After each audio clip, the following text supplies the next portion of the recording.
నామానికి మహిమ కలుగునుగాక. దేవుని మహా ఉన్నతమైనటువంటి కృపను బట్టి తెలంగాణ పాస్టర్స్ ఫెలోషిప్ కార్యక్రమానికి క్షేమంగా దేవుడు నడిపించి మంచిర్యాల ప్రాంతంలో లచ్చంపేట్ ఏరియాలో దైవ సేవకులు తిమోతన్న గారి యొక్క కుమారుడు చనిపోయి దుఃఖసాగరంలో ఉన్న కుటుంబాన్ని ఓదార్చడానికి అగాపే కుటుంబ సభ్యులందరూ కూడా అక్కడికి చేరి మరి తిమోతన్న గారిని ధైర్యపరచడానికి నాయకుని యొక్క పిలుపు మేరకు అందరూ కూడా ఆ ప్రాంతానికి వెళ్ళడం జరిగింది. దేవుడు ఆ కుటుంబాన్ని ఓదార్చునుగాక. నాయకుడు ఓదార్పు మాటలు మరి నిజ జీవితంలో క్రైస్తవుడు కలిగి ఉండాల్సినటువంటి హెచ్చరికలు బోధించడం జరిగింది. అందుని బట్టి దేవునికి మహిమ కలుగునుగాక. తిరిగి క్షేమంగా బస్సు ప్రయాణం కాబట్టి కొంత ఆలస్యమైంది. చిన్న ప్రార్థన చేసుకొని ఈ అనుదిన ప్రార్థనను మనం ప్రారంభించుకుంటాం. స్తోత్రం తండ్రి, నిఘనమైన శ్రేష్ఠ నామని వందనాలు. దయగల దేవా, దిగిరండి, మమ్మల్ని మీ ఆత్మచేత నింపండి. మా సకల బలహీనతలు ఎరిగినటువంటి దేవుడు ఉదయకాలం మొదలుకొని ఈ సాయంకాలం వరకు ఎక్కడెక్కడైతే మిమ్మల్ని మేము గాయపరిచి ఉంటే దయతో క్షమించండి. మీ రక్తంలో మమ్మల్ని కడిగి మీ కృపలో జ్ఞాపకం చేసుకొని దయగల దేవా, ఇప్పుడు మా స్తుతులు మీరు అంగీకరించండి. మీ పరిశుద్ధాత్మ అభిషేకమును మా మీద కుమ్మరించి ఈ అనుదిన ప్రార్థన పట్ల సీరియస్నెస్ కలిగి ఏమాత్రము నా తండ్రి మరి గ్యాప్ లేకుండా ఈ 2025 సంవత్సరంలో మేము కొనసాగించినట్లుగా మీరు కృప చూపించి కావలసినటువంటి నడిపింపు పరిశుద్ధాత్మ సహాయం మీరు అనుగ్రహించమని ఏస్తున్నామన్న ప్రార్థన చేస్తుంటున్నాం తండ్రి. ఆమేన్, ఆమేన్, ఆమేన్. దేవునికి స్తోత్రం.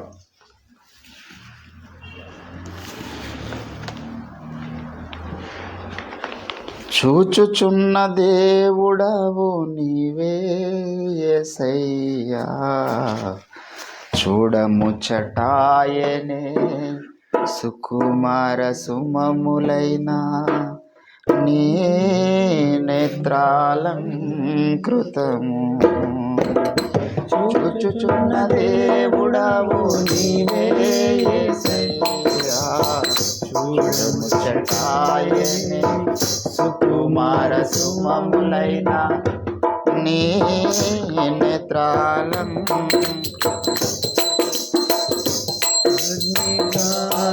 అగ్నికాలమయమే నీ పులవలయా తప్పించుకొందురా ఎవరైనా ఎంతటి గనులైనా.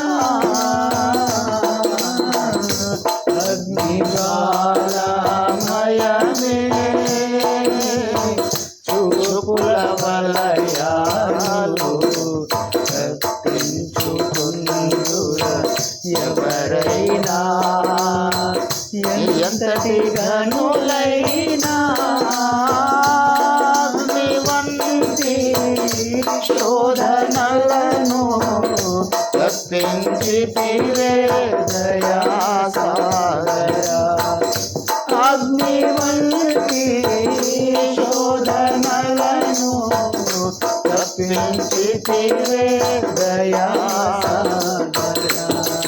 చూచుచున్న దేవుడవు నీవే యేసయ్యా, చూడముచ్చటాయనే సుకుమార సుమములైన నీ నేత్రాలంకృతము.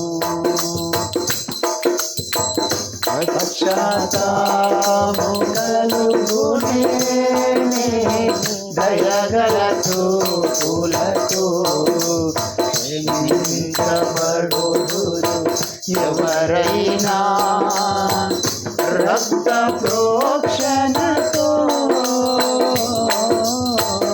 పశ్చాత్తాపము కలుగునే దయగల చూపులకు క్షమించబడుదురు ఎవరైనా రక్త ప్రోక్షణతో. ఆప్యాయతకు నోచుకొనని నన్ను చేరదీసిన కృపా సాగరా. ఆప్యాయతకు నోచుకొనని నన్ను చేరదీసిన కృపాసాగరా. చూచుచున్న దేవుడవు నీవే యేసయ్యా, చూడముచ్చటాయన సుకుమార సుమములైన నీ నేత్రాలంకృతము. చూచుచున్న దేవుడవు నీవే యేసయ్యా, చూడముచ్చటాయన సుకుమార సుమములైన నీ నేత్రాలంకృతము. హల్లెలూయా. దేవుని నామానికి మహిమ కలుగును గాక. అద్భుతమైనటువంటి పాట ఆగరు జీవితంలో నుంచి తీసుకున్నటువంటి పాట. నా యేసయ్య నీ దివ్య ప్రేమలో నా జీవితం పరిమళించిన పాట పాడదాం. దేవునికి స్తోత్రం. నా యేసయ్య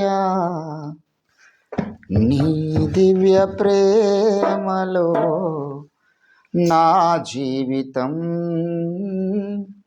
పరిమళించెనే, నా జీవితం పరిమళించెనే.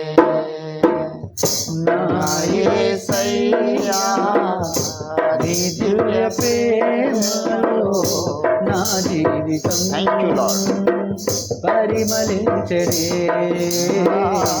నా జీవితం పరిమళించెనే. ఒంటరి గోవానై విలపించు సమయా ఓదార్చువారే కానరారే. ఒంటరి గోవానై విలపించు సమయాన ఓదార్చువారే కానరారే. ఔరా నీ చాటు నన్ను దాచినందున నీకే నా స్తోత్రార్పణలు. ఔరా నీ చాటు నన్ను దాచినందున నీకే నా స్తోత్రార్పణలు. నా యేసయ్యా నీ దివ్య ప్రేమలో నా జీవితం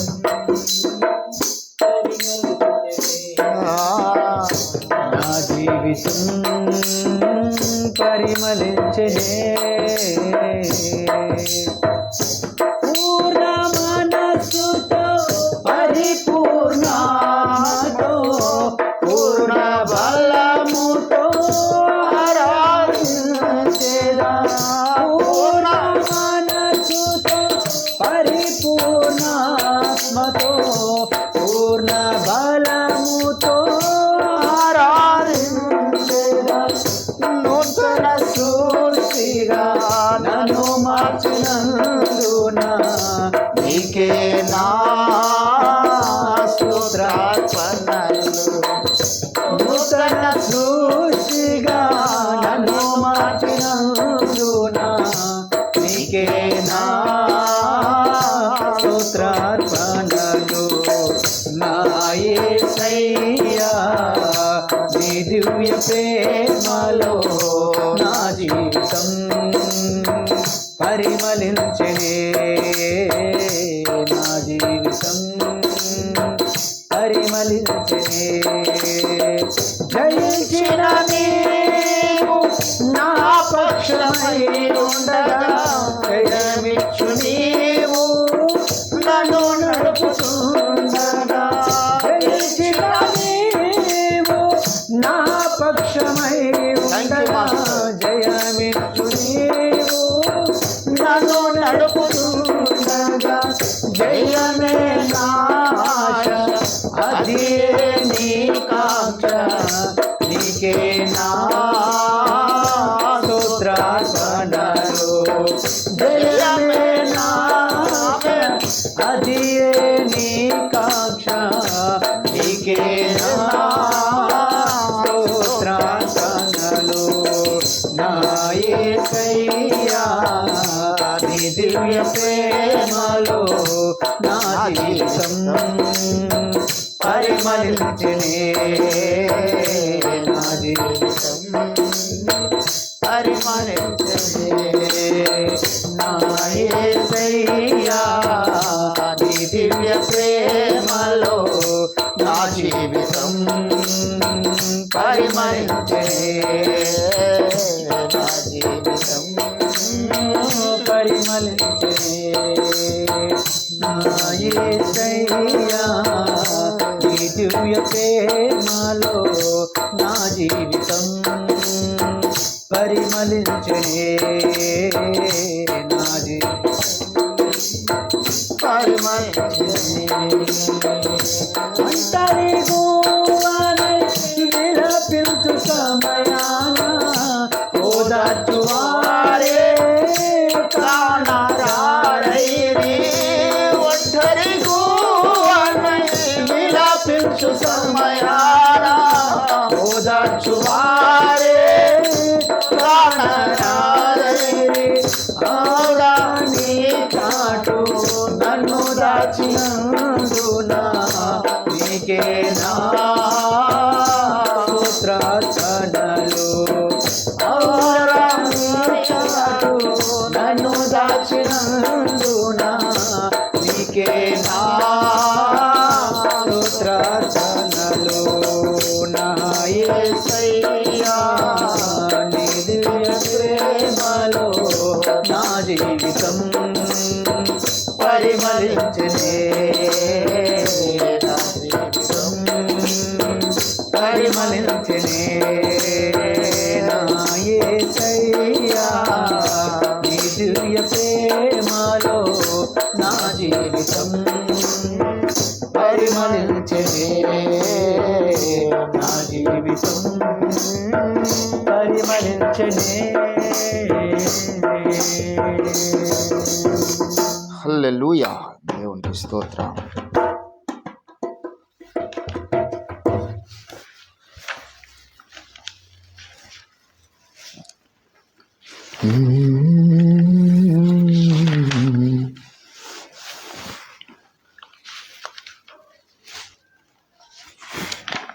చాలా సియోనులో స్థిరమైన పునాదిని అని పాట పాడుకుందాం. దేవునికి స్తోత్రం. సియోనులో స్థిరమైన పునాది నీవు, సియోనులో స్థిరమైన పునాది నీవు, నీ మీదే నా జీవితము అమర్చుచున్నావు, నీ మీదే నా జీవితము అమర్చుచున్నావు. సియోనులో స్థిరమైన పునాది నీవు, సూర్యుడు లేని చంద్రుడు లేని చీకటి రాత్రులు లేని లేని, సూర్యుడు లేని చంద్రుడు లేని చీకటి రాత్రులు లేనే లేని, ఆ దివ్య నగరిలో కాంతులను విరజిమ్మెదవా నా యేసయ్యా. ఆ దివ్య నగరిలో కాంతులను విరజిమ్మెదవా నా యేసయ్యా. సియోనులో స్థిరమైన పునాది నీవు, కడలి కడగలు లేని కల్లోల స్థితిగతులు దరికే రాని, కడలి లేని కడగళ్ళు లేని కల్లోల స్థితి గతులు దరికే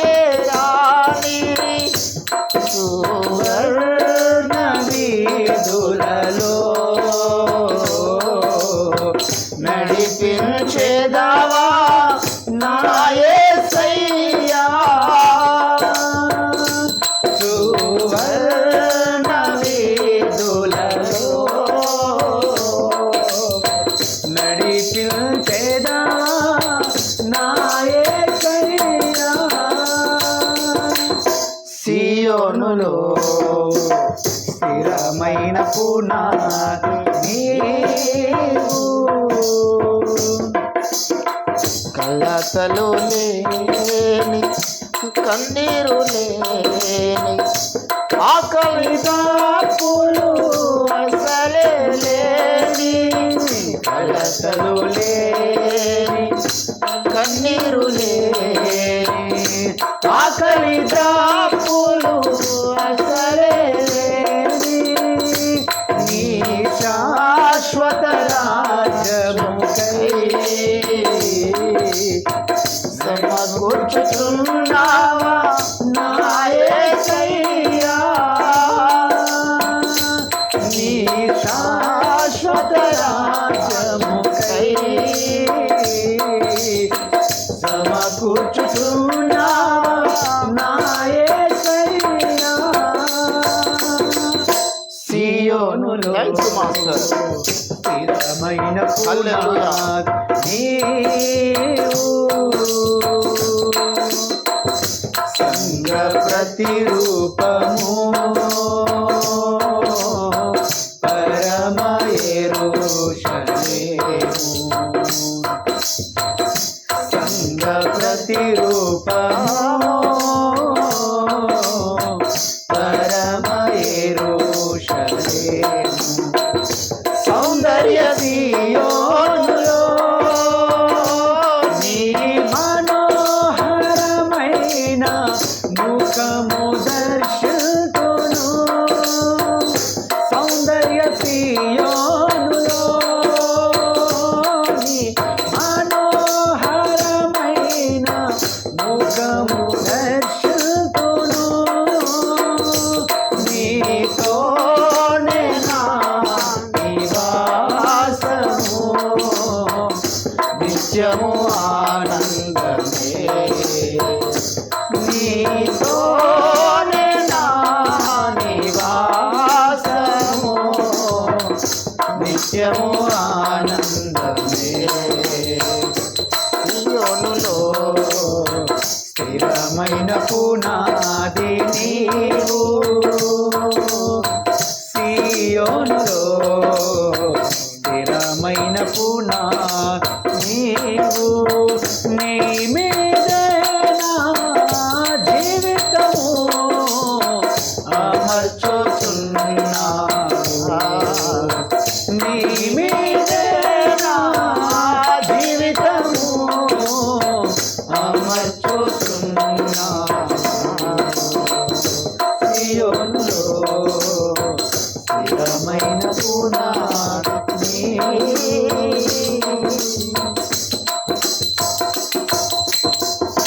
హల్లెలూయా. దేవునికి స్తోత్రం. చివరిగా ఒకటి అయ్యగారు పాటను పాడుకొని మనము వాక్యాలకు వెళ్దాం.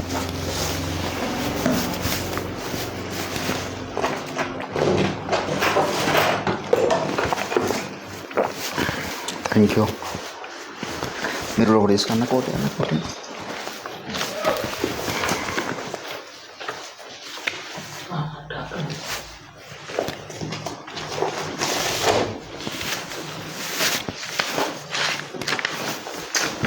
దేవునికి స్తోత్రం.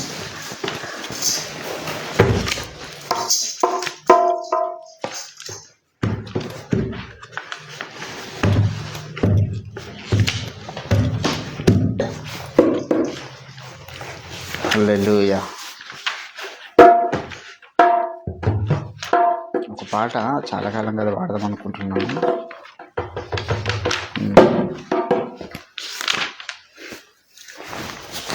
స్తోత్రం. చిన్నగా ఫ్యాన్ చెప్పండి. చిన్నగా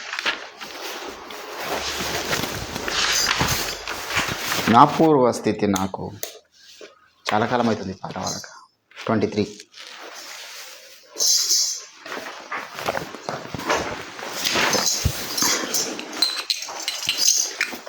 నా హృదయ గుడారము నేల కూలే, నీదు ప్రభావము నన్ను వీడిపోయే. నా హృదయ గుడారము నేల కూలే, నీదు ప్రభావము నన్ను వీడిపోయే. పడిన గుడారము నేలేపి నిలిపి, పడిన గుడారము నేలేపి నిలిపి, నీ మహిమ మేఘముతో నింపరాగా కరుణామయుడా.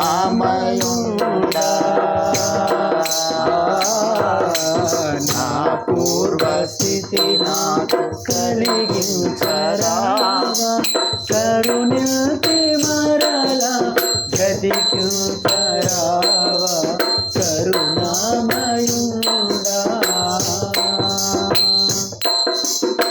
హృదయపు బలిపీఠము కూలిపోయే, రోదన విద్యను నే మరచిపోతి. హృదయపు బలిపీఠము కూలిపోయే, రోదన విద్యను మరచిపోతి. ప్రార్థన బలిపీఠము బాగు చేసి, ప్రార్థన బలిపీఠము బాగు చేసి, నీరు నాలో ఉడికించుమయ్యా కరుణామయుడా.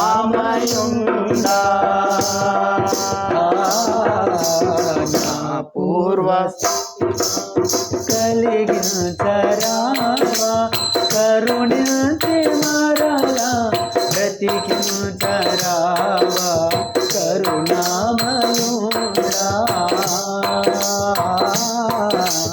నా పూర్వస్థితి నాకు కలిగించరావా, కరుణించి మరలా బ్రతికించరావా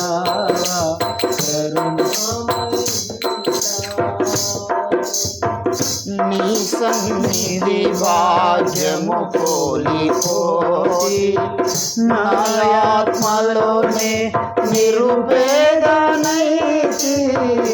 నీ సన్నిధి భాగ్యము కోలిపోయి, నిరుపేద సకలైశ్వర్యములను మిల్చునాటి, సకలైశ్వర్యములను మిల్చునాటి. నీ సన్నిధానము నాకియుమయ్యా కరుణామయుడా.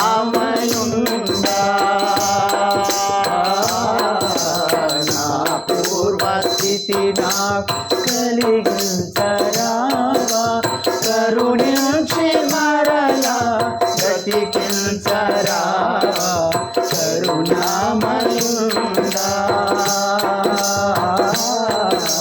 నా పూర్వస్థితి నాకు కలిగించరావా, కరుణించి మరలా బ్రతికించరావా కరుణామయుడా. లేఖను మోయక మునుకొక్కసారి, నీ కృపలో నన్ను బలపరచుమయ్యా. లేఖను మోయక మునుకొక్కసారి, నీ కృపలో బలపరచుమయ్యా. మునుపటి కంటే నాల్క ముందే, మునుపటి కంటే నాల్క ముందే ఉజ్వలముగా మండిల్చుమయ్యా కరుణామయుడా.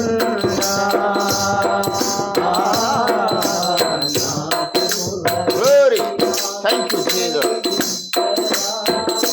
కరుణించి మరలా బ్రతికించరావా కరుణామయుడా. నా పూర్వస్థితి కలిగించరావా కరుణించి మరలా బ్రతికించరావా కరుణామయుడా నా పూర్వస్థితి నాకు కలిగించరావా కరుణించి మరలా బ్రతికించరావా కరుణామయుడా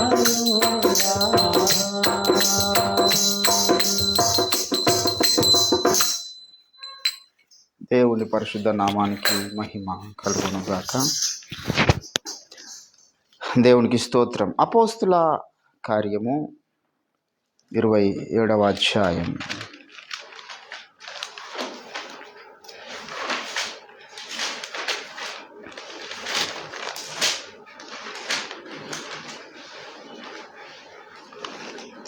దేవునికి స్తోత్రం. 27వ అధ్యాయం 22వ వచనం. ఇప్పుడైనను ధైర్యము తెచ్చుకొనుండి అని మిమ్మను వేడుకొనుచూ ఉన్నాను. ఓడకే గాని మీలో ఎవని ప్రాణమునకును హాని కలగదు. నేను ఎవడివాడును ఎవరిని సేవించుచూ ఉన్నాను. ఆ దేవుని దూత గడిచిన రాత్రి నా యొద్ద వచ్చి నిలిచి, సౌలా భయపడకుము, నీవు కైసరు ఎదుట నిలువబడవలసి ఉన్నది.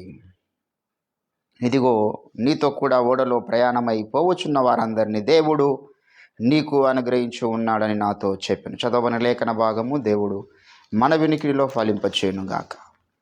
ప్రభు నందు నాకు అత్యంత ప్రియులారా, చదివినటువంటి లేఖన పరిశుద్ధ భాగంలో మనము గమనించినట్లయితే ఒక ప్రాంతం నుంచి ఇంకో ప్రాంతానికి పౌలు వెళుతున్నటువంటి సమయంలో, ఓడ ప్రయాణము చేస్తున్నటువంటి సమయంలో చాలా ఘోరమైనటువంటి విపత్తు జరిగింది. ఊహించినటువంటి ప్రమాదము కలిగింది. చాలామంది ఆ ఓడలో ఉన్నారు.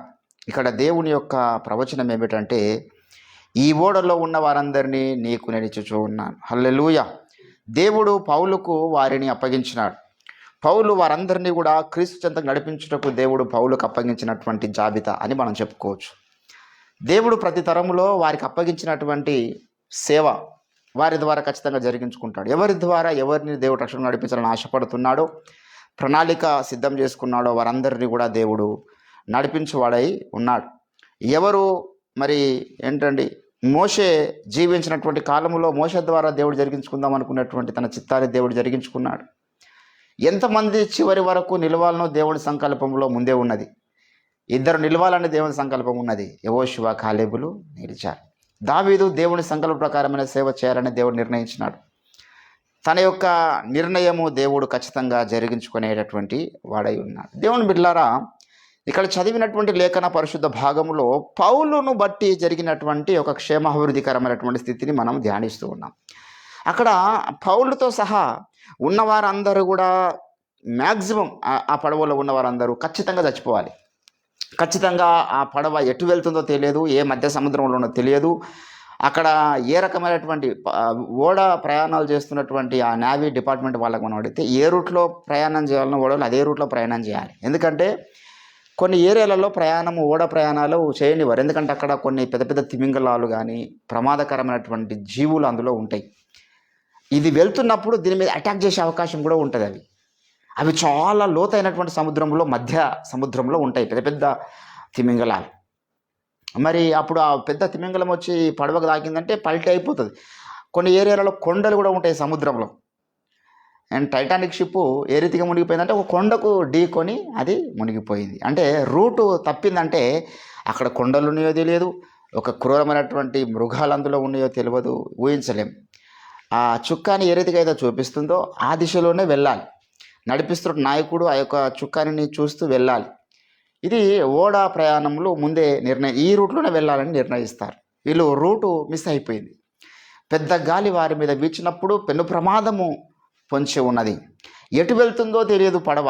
ఎన్ని రోజులు తెలుసా? 14వ దినం వచ్చినప్పుడు అంటాడు. అంటే అక్కడ 27వ వచనంలో 14వ రాత్రి వచ్చినప్పుడు, అంటే 13 రోజులు ఎటు వెళ్తున్నామో తెలియదంటే. సముద్రం అంటే మామూలు విషయం. మనం ఒడ్డు దగ్గరనే ఉండలేం జరిసేపు అలలకు భయపడి. మధ్యలోకి పోయిన తర్వాత ఎటు దిగి నడుచుకుంటూ పోవడానికి రాని పరిస్థితి. ఇప్పుడు రోడ్డు మీద వెళ్తున్నామంటే నన్ను బస్ ఖరాబ్ అయింది అనుకో, దిగి నడుచుకుంటూ వెళ్తాం ఆ దగ్గరలో ఉన్న గ్రామానికి. మరి సముద్రంలో నడవలేం కదా, ఈత కొట్టలేం కదా. ఎక్కడ ఒక ద్వీపం కనిపిస్తలేదు, ఒక లైట్ కనిపిస్తలేదు, చుట్టుముట్టంతా చిమ్మ చీకటి. 13 రోజులు ఏంటంటే ఎటు వెళ్ళినరో తెలియదు. 13 రోజులు వెళ్ళాల్సినటువంటి రూట్ కంప్లీట్గా మిస్ అయిపోయింది. ఎక్కడ ఒక ద్వీపం కనబడడం లేదు, ఒక జనావాసం ఉన్నటువంటి పరిస్థితులు కనబడడం లేదు. అటువంటి జోన్లోకి వెళ్ళిపోయినారు వీళ్ళు. అందరూ ప్రాణాలు వదులుకునే పరిస్థితి. బతుకుతామన్న గ్యారంటీ లేదు అన్నారు. 20వ వచనంలో, కొన్ని దినములు సూర్యుడైనను నక్షత్రములైనను కనబడక పెద్ద గాలి మా మీద కొట్టినందున ప్రాణములతో తప్పించుకొందుము అను ఆశ బొత్తిగా పోయే. ఎవరికి హోప్ లేదు, బ్రతుకుతామన్న హోప్ ఎవరికి లేదు. అటువంటి పెను ప్రమాదం. పడవ ప్రయాణాలు, ఫ్లైట్ ప్రయాణాలు చాలా డేంజర్. రెండు కూడా అదృష్టం ఉంటేనే చేస్తాము. ఫ్లైట్ ఎక్కడం ఎంత అదృష్టమో దిగడం కూడా అంత అదృష్టం అంటారు నోపాల్ గారు. అంటే అది చాలా ఫ్లైట్లు కూలిపోయినాయి. అవి కూలినాయి అంటే బ్రతకడం కష్టం. అందులో ఉన్నటువంటి 150 మంది 250 మంది అది కూలినప్పుడే బగ్గున మంటలు మండి దాంట్లో ఉన్నటువంటి ఆ ఫ్యూయల్ చాలా పవర్ఫుల్ ఫ్యూయల్ అది. అది మొత్తం ఆ ఫ్లైట్ను సహా బూడిద చేసి పడేస్తుంది, ఏం మిగిల్చదు అక్కడ. అంత పవర్ఫుల్. పెట్రోల్ కూడా పెట్రోల్ చాలా తక్కువ పవర్ ఉన్నటువంటిది. మరి పెట్రోల్ మంటకే మనం భరించలేం కదా. మరి ఫ్లైట్లో వాడేటటువంటి ఇంజన్లో వాడేటటువంటి ఫ్యూయల్ చాలా చాలా హై క్వాలిటీ. అది కూలిందంటే బూడిద అయిపోక తప్పదు పరిస్థితి. మరి ఫ్లైట్ ప్రయాణాలు ఎంత డేంజరో అదే రీతిగా పడవ ప్రయాణాలు కూడా అంతే డేంజర్. టైటానిక్ షిప్ మునిగిపోయినప్పుడు 3000 మంది ఇంచుమించు చనిపోయారండి. శవాలు కూడా దొరకలేవు. అంత దారుణమైనటువంటి ఏం చేయలేని పరిస్థితి. ఎవరు అంత దూరం ఈత కొట్టలేని పరిస్థితి. ఎన్ని రోజులు ఈత కొడతారండి? ఇప్పుడు మొన్న ఒక ఆమె 150 కిలోమీటర్లు ఏదో ఈదిందని చెప్పేసి కాకినాడలో ఆమె పెద్ద వైరస్. అది కొంచెం చిన్న రేవు 150 కిలోమీటర్లు అంటే, కానీ సముద్రం మధ్యలోకి పోయిన తర్వాత కొన్ని 100 కిలోమీటర్లు ఎట్లా అసలు చాలా ఊహించలేం. సో అటువంటి ప్రమాదం వీరికి పొంచి ఉన్నది. ప్రాణాలు పోయినాయి అనుకున్నారు అందరు కూడా. అరచేతిలో ప్రాణం పెట్టుకుని బ్రతుకుతున్నటువంటి పరిస్థితి. కానీ ఎందుకు దేవుడు ఆ మూమెంట్ రప్పించిండో మనం గమనించాలి. ఇక్కడ పౌలుకి ఇస్తున్నటువంటి ఒక గౌరవం మనం చూడాలి. పౌలును బట్టి దేవుడు చేస్తున్నటువంటి క్షేమాభివృద్ధిని మనం చూడాలి. ఇది దేవుని సేవకులకు మాత్రమే ఉన్నటువంటి ధన్యత. దేవుని సేవకులు ఎక్కడ ఉంటారో, దేవుని సేవకులు ఉన్నటువంటి ప్రాంతంలో ఒక వాతావరణం అనేటటువంటిది మారిపోతుంది. వారిని బట్టి దేవుడు ఆ ప్రాంతాలను దీవిస్తాడు. వారిని బట్టి దేవుడు ఆ ప్రాంతాల్లో ప్రమాదాలు తప్పిస్తాడు. వారిని బట్టి చాలాసార్లు మ్యాక్సిమం 2 ట్రైన్లు గుద్దుకునేటువంటి పరిస్థితుల్లో కొంతమంది సేవకులను బట్టి ఆ ట్రైన్లను దేవుడు కాపాడిండు. ఆ డ్యామేజ్ జరగకుండా తప్పించినటువంటి పరిస్థితి. ఎంతోమంది బస్సు ప్రయాణాలు, సేవకులు ఉన్నందుకు దేవుడు బస్సు ప్రయాణాల్లో యాక్సిడెంట్లు కాకుండా, పల్టీలు కాకుండా మన దేవుడు కాపాడేవాడై ఉన్నాడు. మనమున్న ప్రాంతంలో సేవకులు, దేవుణ్ణి ప్రేమిస్తున్న వారు, ప్రార్థిస్తున్న వారు ఉన్న ప్రాంతంలో ఒక రకమైనటువంటి క్షేమాభివృద్ధి కలుగుతుంది అనేది మనం మొదట గమనించాలి. దేవుని బిడ్డలారా, ఇక్కడ పౌలును బట్టి ఆ పడవలో ఉన్న వారందరినీ దేవుడు కాపాడినాడు. కొన్నిసార్లు పౌలు మరి ఆయనకే కొన్నిసార్లు రక్షణ లేదు కదా. వ్యక్తిగత జీవితంలో మనం పౌలు గురించి గమనిస్తే ఆయనకు రక్షణ ఎక్కడైనా ఉందా ఏంటండి? ఒకసారి ఆయన చంపడానికి చూస్తే ఆయన గంపలో కూడా దించబడి ఏంటండి ఆయన తప్పించుకొని వెళ్ళిపోతాడు. ఏంటండి ఆయనకి ఎన్ని ప్రమాదాలు మీరు గమనించినట్లయితే ఇదే అపోస్తుల కార్యంలో చాలాసార్లు ఆయన చెప్పినటువంటి మాటను మీరు చూడండి. 28వ అధ్యాయం 1వ వచనంలో ఏమన్నాడు? 28వ అధ్యాయం 1వ వచనంలో, మేము తప్పించుకొని ఆ తర్వాత ఆ ద్వీపము వెళితే అని తెలుసుకుంటిమి. ఇక్కడ తప్పించుకున్నాడు దేవుడు, అక్కడ తప్పించినాడు. తర్వాత అపోస్తుల కార్యము గంపల గుండా దించబడ్డ కొరింథీయులకు రాసిన పత్రిక 9వ అధ్యాయం 9:25 గనుక అతని శిష్యులు రాత్రివేళ అతన్ని తీసుకొని పోయి గంపల్లో ఉంచి గోడ గుండా అతనికి క్రిందకి దించి తప్పించినారు. అనేక సార్లు పౌలు ఈ నీచమైనటువంటి కుట్రదారుల యొక్క చేతిలో పడకుండా తప్పించుకున్నాడు వ్యక్తిగతంగా కదా. కొరింథీలో కూడా అంటాడు. అది ఎన్నో కొరింథీ రైట్ 2వ కొరింథీ 11వ అధ్యాయము 30వ వచనంలో 32, 33 చదువుదాం. అప్పుడు నేను కిటికీ గుండా గోడ మీదుగా గంపలో దింపబడి అతని చేతిలో నుండి తప్పించుకుంటుని. అంటే చాలాసార్లు అవకాశం ఉన్నంత వరకు దైవజనుడు తప్పించుకున్నాడు. నేను తప్పించుకుంటుని. ఎందుకు చెప్పినాడు రెండు సంగతులు? కొన్నిసార్లు దేవుడు తప్పిస్తాడు, కొన్నిసార్లు మనం తప్పించుకోవాలి. నీకు అవకాశం ఉన్నంత వరకు పాపం అని కనబడుతున్న ప్రతి దాని నుంచి నువ్వు తప్పించుకోవాలి. ప్రమాదంగా కనబడుతున్న దాని నుంచి నువ్వు తప్పించుకోవాలి. నీ వంతు నువ్వు తప్పించుకోవడానికి ప్రయత్నం చేయాలి. కొన్నిసార్లు మధ్యలోకి వెళ్ళిపోతావు. సముద్రం మధ్యలోకి వెళ్ళిపోయాడు, ఇక తప్పించుకునే అవకాశం లేదు ఆయనకు. పౌలు తప్పించుకుని ఎవరు తప్పించుకో. అటువంటి పరిస్థితులు కొన్ని వస్తాయి. మన వల్ల కాదు ఇక తప్పించుకోవడం. నీ వల్ల కాదు తప్పించుకుందాం అనేటువంటి సమయంలో దేవుడు నిన్ను తప్పించువాడై ఉన్నాడు. హల్లెలూయా. ఆయన ఇక్కడ ఒక్క పౌలు జీవితాన్ని మాత్రమే కాదు దేవుని బిడ్డలారా, బైబిల్లో చాలా మందిని బట్టి ఆ ప్రాంతాలను దేవుడు దీవించినట్లుగా మనకు కనబడుతుంది కదా. ఆది కాండము దయచేసి 30వ అధ్యాయము 27వ వచనములో, అందుకు లాబాను అతనితో, నీ కటాక్షము నా మీద ఉన్న ఎడల నా మాట వినుము, నిన్ను బట్టి యాకోబుతో అంటున్నాడు, యాకోబు నిన్ను బట్టి యెహోవా నన్ను ఆశీర్వదించాడు. ఎట్లా తెలుసుకున్నట్టు సంగతి? యాకోబును నువ్వు ఇంట్లో చేర్చుకుంటే నీకు ఆ దేవదేవుడు ఆశీర్వదిస్తారని శకునం ద్వారా ఆయన తెలుసుకున్నాడంట. నిన్ను బట్టి దేవుడు నన్ను ఆశీర్వదించానని శకునము చూచి తెలుసుకుంటానని చెప్పాను. ఏంటండి 30వ వచనంలో, నేను రాకమునుపు నీకుండినది కొంచెమే. యాకోబు మాట్లాడుతున్నాడు తన మామతో, నేను రాకముందు నీకుండినది కొంచెమే, అయితే అది బహుగా అభివృద్ధి పొందెను. నేను పాదము పెట్టిన చోట్లెల్లా యెహోవా నిన్ను ఆశీర్వదించాను. ఏంటండి ఎంత గొప్ప ఆశీర్వాదం దైవజనుడు అక్కడ ఉంటే. ఆయన పాదము పెడితే చాలు ఆ ప్రాంతం ఆశీర్వదించబడుతుంది, ఆ కుటుంబం ఆశీర్వదించబడుతుంది, ఆ ఏరియాకు క్షేమాభివృద్ధి కలుగుతుంది. ఇది అభిషిక్త సేవకులకు దేవుడు ఇచ్చినటువంటి ధన్యత. అబ్రహాంకి ఏమంటాడు? అబ్రహామా, నువ్వెవరినైతే దీవిస్తావో వారిని నేను దీవిస్తా, నువ్వు అడుగుపెట్టు స్థలము నేను నీకు ఇస్తా. ప్రతి ఒక్కరికి అదే ఆశీర్వాదము దేవుని బిడ్డలారా. యెహోషువ గ్రంథములో మీరు గమనించినట్లయితే యెహోషువకి ఏమన్నాడు దేవుడు? ఇదిగో నువ్వు సంచరించి చూడు, తిరుగు నువ్వు. 3వ వచనములో, నేను మోషేతో చెప్పినట్లు మీరు అడుగుపెట్టు ప్రతి స్థలమును మీకు ఇచ్చేదను. ఏంటండి అడుగు పెడుతున్న స్థలాలు దీవించే దేవుడు అయి ఉన్నాడు మన దేవుడు. మనం ఉన్నటువంటి ప్రాంతాలకు క్షేమాభివృద్ధి కలిగజేసేవాడు అయి ఉన్నాడు మన దేవుడు. పెను ప్రమాదము పొంచి ఉన్నది పౌలు వెళ్తున్నటువంటి ప్రయాణంలో. దేవుని బిడ్డలారా, ఈరోజు కూడా భారతదేశానికి పెను ప్రమాదం పొంచి ఉన్నది. భారతదేశంలో చాలా చీకటి చట్టాలు క్రైస్తవ సంఘానికి వ్యతిరేకంగా చేయబడుతూ ఉన్నాయి. ఆ మధ్య సముద్రంలో ఉన్నటువంటి పడవలో ఉన్నటువంటి జనాంగాన్ని ఏరితగా దేవుడు పౌలును బట్టి ఆ పడవలో ఉన్న వారందరికీ క్షేమాన్ని కలిగించినాడు. ఈరోజు భారతదేశంలో జరుగుతున్నటువంటి చీకటి కుట్రలు క్రైస్తవులకు వ్యతిరేకంగా, స్వార్థికులకు వ్యతిరేకంగా యూపీ లాంటి ప్రాంతాలలో ఘోరమైనటువంటి హింసలు కలుగుతున్నాయి. మణిపూర్ లాంటి ప్రాంతాల్లో ఘోరమైనటువంటి హింసలు కలుగుతున్నాయి. పెను ప్రమాదం, చాలా ఘోరమైనటువంటి విపత్తులు జరుగుతున్నాయి క్రైస్తవ సమాజానికి వ్యతిరేకంగా. బీజేపీ పాలిస్తున్నటువంటి ప్రతి స్థలములో క్రైస్తవ సంఘాలకు వ్యతిరేకంగా కుట్రలు జరుగుతున్నాయి, దాడులు జరుగుతున్నాయి.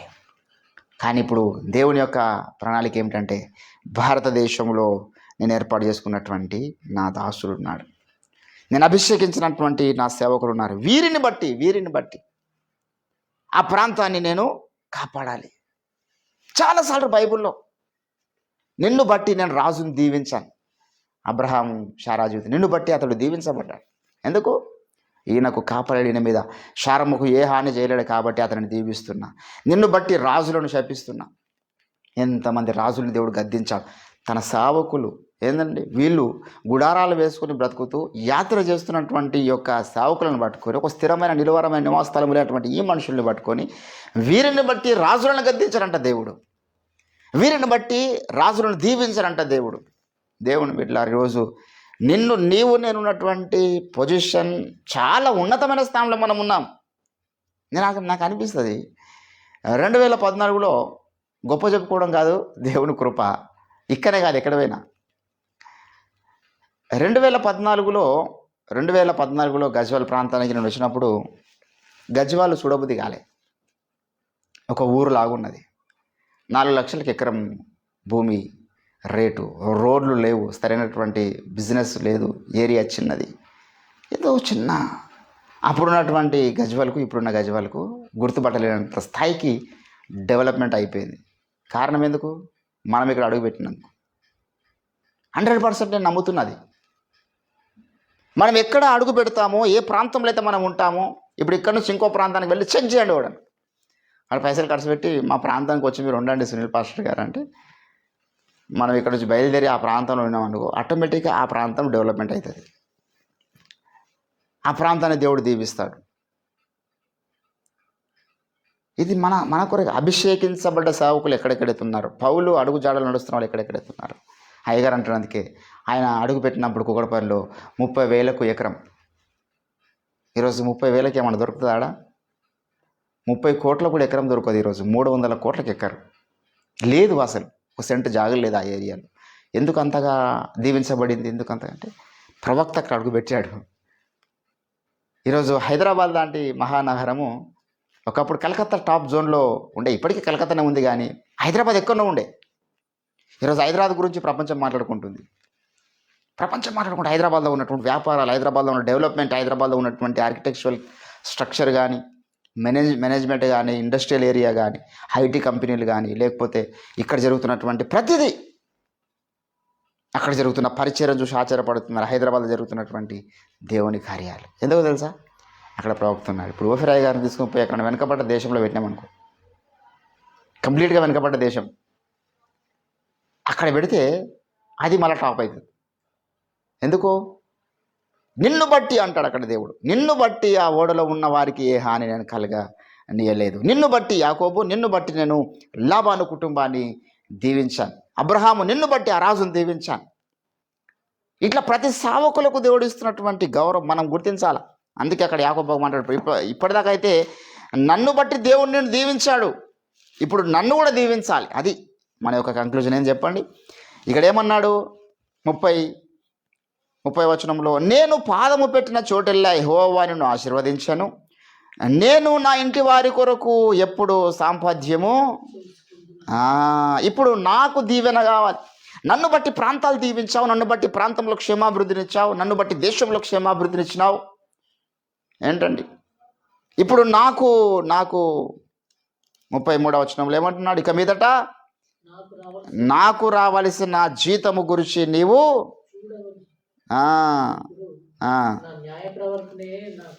సాక్ష్యము. ఏంటంటే ఇప్పుడు నాకు కావాలి దీవెన. దేవుని బిడ్డలారా, చాలాసార్లు మనం అనుకుంటాం మనల్ని బట్టి వేరేళ్ళు, నాకు అదే అంటాడు, నాకు అనిపిస్తుంది చాలాసార్లు, నువ్వెవరిని దీవిస్తావో వారిని నేను కూడా దీవిస్తాననే వాగ్దానము నాకు చాలాసార్లు బాధ కలిగించింది. నేను దీవించిన వాడు దీవించబడుతున్నాడు, కానీ నేను దీవించబడతలేనని. ఏంటండి ఇప్పుడు అడగాల, ప్రభువా మాకు మీరు ఇచ్చినటువంటి ఉన్నతమైన స్థానం ఓకే, మేము ఒకరిని దీవించే వాడు దీవించబడుతున్నాడు, ఒకడు శపిస్తే వాడు శపించబడుతున్నాడు, ఒకడు మమ్మల్ని దీవించినా కూడా వాడు దీవించబడుతున్నాడు, ఒకడు మమ్మల్ని శపించిన వాడు శపించబడుతున్నాడు. బికాజ్ మేము అబ్రహాం యొక్క నీతికి వారసులం, మేము మా పితరులు యాకోబు యొక్క నీతికి వారసులం, మేము పౌలు యొక్క నీతికి వారసులం. మాకు చాలా ఉన్నతమైనటువంటి పొజిషన్ సమాజంలో నువ్వు ఇచ్చినావు, కానీ ఇప్పుడు మాకు కూడా నువ్వు దీవించాలి. రాజులను ఏ రీతిగా అయితే దీవించినావో, ఆ రోజు లాబాను కుటుంబాన్ని ఏ రీతిగా అయితే దీవించినావో యాకోబుని బట్టి, ఇప్పుడు ఆ దీవెన మాకు కావాలి. ఇప్పుడు మనల్ని బట్టి అన్యజనులను దీవించమందామా? మనల్ని బట్టి మన భారతదేశంలో ఉన్నటువంటి మతోన్మాదులను దీవించమందామా? మనల్ని బట్టి మన దేశంలో ఉన్న నాస్తికులను దీవించమందామా? మనల్ని బట్టి ఇప్పుడు వాళ్ళుగా దీవించబడేది. ఇప్పుడు నాకు రావాల్సిన దీవెన ఈ సంవత్సరంలో అది అడగాలి మనం దేవునికి, ప్రభువా మాకు మీరు ఇవ్వాలనుకున్న దీవెన మాకు ఇవ్వండి. మమ్మల్ని బట్టి ప్రాంతాలను దీవించినావు, మమ్మల్ని బట్టి చాలామంది నేను కాపాడావు, క్షేమాభివృద్ధిని ఇచ్చావు, ఓకే, మమ్మల్ని దీవించావా? యాకోబు చేసిన ప్రార్థన అది. కాబట్టి దేవుని బిడ్డలారా, ఈరోజు మనం అడుగుతాం, ప్రభువా ఆనాడు పౌలును బట్టి ఆ పడవలో ఉన్న వారందరినీ నువ్వు కాపాడిన దేవుడు, క్షేమాన్ని ఇచ్చిన దేవుడు, తప్పించిన దేవుడు, ఏ హాని జరగకుండా కాపాడిన దేవుడు, ఓకే, చాలా సంతోషం. మీ క్షేమం లేకపోతే మేము బ్రతకలేం. మీ క్షేమం మాకు ఎల్లవేళలా కావాలి. దానికి తోడు మాకు మీ ఆశీర్వాదం కూడా కావాలి. దానికి తోడు మీ ద్వారా మాకు రావాల్సినటువంటి ఫైనాన్షియల్ బ్లెస్సింగ్స్ మాకు రావాలి. దానికి తోడు మాకు రావాల్సినటువంటి సేవలో గొప్ప ఫలితాలు, సేవలో దీవెనలు మాకు రావాలి. మేము అడుగుపెట్టే స్థలంలో అద్భుతాలు జరగాలి. మేము అడుగుపెడుతున్న స్థలంలో రివైవల్ రావాలి. మమ్మల్ని దీవించి ఇప్పుడు అడుగుదాం ప్రభు సన్నిధానంలో, ప్రభువా మమ్మల్ని బట్టి ఈ సమాజము దీవించబడాలి, నిన్ను బట్టి మేము కూడా దీవించబడాలి. అటువంటి ఉన్నతమైనటువంటి స్థానం కూడా మమ్మల్ని నడిపించండి అని మనం ప్రార్థన చేద్దాం. ఈరోజు నీ గురించి నువ్వు ప్రార్థన చేయి. ప్రభువా, నన్ను దీవించయ్యా, నాకు రావాల్సినటువంటి అభిషేకం. యాకోబు అడిగినాడు, ఇదిగో నేను అడుగుపెట్టు స్థలాన్ని దేవుడు ఆశీర్వదించినాడు, నేను చేసిన ప్రతి పనిని దేవుడు ఆశీర్వదించినాడు. అబ్రహామా, నీ ప్రతి చేతి పనిని ఆశీర్వదిస్తానన్నాడు. అబ్రహాము ఎక్కడ రిబ్బన్ కట్ చేసిన సక్సెస్ఫుల్ జరిగింది. ఈరోజు నీకు నీకు నీకు రావాల్సిన దీవెన, ప్రభువా, నాకు రావాల్సినటువంటి వరములు, నాకు రావాల్సినటువంటి పరలోకపు అగ్ని, నాకు రావాల్సినటువంటి ఆత్మాభిషేకం, నా ద్వారా జరగాల్సిన దేవుని కార్యాలు, నా ద్వారా జరగాల్సినటువంటి ఇవాంజలిజం మీరు జరిగించండి ప్రభు. నాకు ఇవ్వాల్సినటువంటి ఆర్థిక దీవెన మీరు దయచేయండి పరిచర్య కొరకు. నాకు ఇవ్వాల్సినటువంటి నా ప్రభు కుటుంబాలను మీరు దయచేయండి నీ పరిచర్య కొరకు. మీ ఆత్మకార్యాలు జరిగించండి. ఆ రోజు పౌలును బట్టి ఆ ఓడలో ఉన్న వారందరికీ క్షేమాన్ని ఇచ్చిన దేవా, ఈరోజు మాకట్టి క్షేమము దయచేయండి. నీ ప్రవక్తను బట్టి మమ్మల్ని ఆశీర్వదించండి. భారతదేశంలో అన్ని రీతులుగా మమ్మల్ని అభివృద్ధి చేయండి. భారతదేశంలో మమ్మల్ని బట్టి ఈ భారతదేశము కదిలించబడాలి. మా దేశవాసులు ఏ ఒక్కరు నరకానికి వెళ్ళకూడదు తండ్రి. మా దేశవాసులందరినీ మీరు రక్షణ ప్రణాళికలో నడిపించండి. ఆ రోజు పడవలో ఉన్న వారందరినీ పౌలుకి ఇచ్చినటువంటి దేవా, ఈరోజు భారతదేశంలో ఉన్న మాకు మా దేశవాసుల్ని దయచేయండి. మా దేశ పౌరులు సువార్త చేత పట్టబట్ట కృప చూపించండి. మీ ఆత్మకార్యం జరిగించమని ప్రార్థన చేస్తున్నాం. విత్తపడే వాక్యాన్ని ఫలింపచేయండి. కొంత ఆలస్యమైన మీ సన్నిధిలో గడుపుటకు మీరు చూపినటువంటి కృపను బట్టి నీకు వందనాలు. ఆన్లైన్ ద్వారా కార్యక్రమాన్ని వీక్షిస్తున్న వారందరినీ దీవించండి. ఇక్కడ నా ప్రార్థనలో పార్టిసిపేట్ చేస్తున్న ప్రియ తమ్ముడు నవీందర్ని బట్టి, రవీణని బట్టి నీకు స్తోత్రాలు. బిడ్డల్ని అభిషేకించండి. వారికి రావాల్సిన బ్లెస్సింగ్స్ వారి కుటుంబాల మీద దయచేయండి. దేవా, ఎల్లుండి మరి రంజిత్ తమ్ముని యొక్క కుమార్తె యొక్క బర్త్డే సెలబ్రేషన్ గ్రాండ్గా సక్సెస్ఫుల్గా అనేకులకు సువార్తమానము అందునట్లుగా మీరే కృప చూపించండి. మా ప్రయాణంలో కూడా మీరు తోడుగుండండి. మీ పరిశుద్ధాత్మ కార్యం జరిగించి మహిమ గణిత ప్రభావాలు మీరే పొందమని మమ్మల్ని మేము తగ్గించుకుంటూ మీ నామాన్ని హెచ్చిస్తూ యేసుక్రీస్తు అద్భుత శక్తియుత నామం ఈ ప్రార్థన సమర్పిస్తుంటున్నాం తండ్రి. ఆమేన్, ఆమేన్. యేసు రక్తమే ఇచ్చే ప్రభు, యేసు రక్తమే, ప్రభు యేసు నామానికి సంపూర్ణ అపవాదికి నీ వాని క్రియలకు అనంత కోడి నాశనము కలుగును. ఆమేన్, ఆమేన్. Thank you. Praise the lord.